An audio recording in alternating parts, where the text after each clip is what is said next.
জোনাইত কৃত্ৰিম বানত জলমগ্ন আবকাৰী বিভাগৰ কাৰ্যালয়। জোনাইত যোৱা নিশাৰ পৰা আৰম্ভ হোৱা এজাক বৰষুণৰ ফলতে জোনাই বজাৰকে ধৰি বিভিন্ন অঞ্চলত সৃষ্টি হোৱা কৃত্ৰিম বানপানীয়ে মানুহৰ স্বাভাৱিক জীৱন যাপনৰ অসুবিধাৰ সৃষ্টি কৰিছে।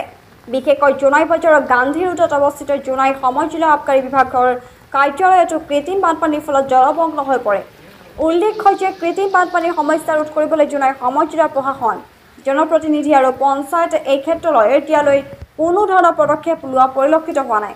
জোনাই সদৰৰ বিভিন্ন স্থানত অপৰিকল্পিতভাৱে আজি কেইবাবছৰ ধৰি নলা নিৰ্মাণৰ কামসমূহ ৰূপায়ণ কৰিছে যদিও এই আঁচনিসমূহ নিৰ্মাণ কৰোঁতে ব্যাপক অনিয়ম সংঘটিত হোৱাৰ বাবে আজি এনেদৰে কৃত্ৰিম বানপানীয়ে জোনাই ৰাজ্যক জলাকলা খুৱাইছে।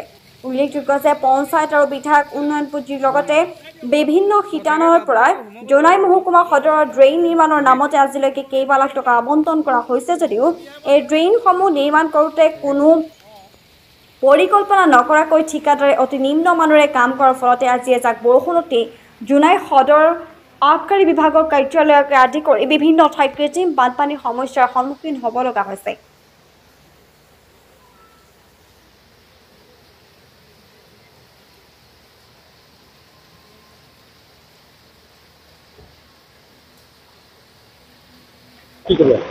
এতিয়া মানে এইটো এইবছৰ বুলি নহয়, প্ৰত্যেক মই যেতিয়াৰ পৰা জইন কৰিছোঁ এনেকুৱা মুছলাধাৰ বৰষুণ দিলে এনেকুৱা অৱস্থা হয় সদায়।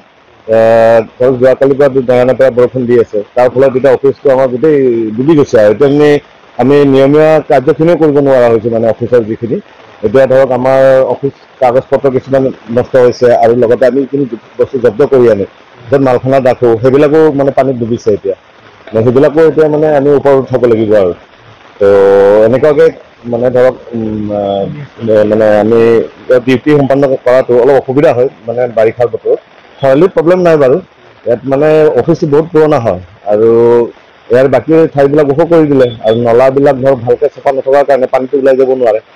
এনেইতো জেগাখিনি ওখ যায়, কিন্তু এই পানীটো ওলাই যাব নোৱাৰাৰ কাৰণে বানপানীখিনি হয় আৰু এনেকুৱা ধৰক কৃত্ৰিম এটা বানপানী হয় আমাৰ অফিচটোত।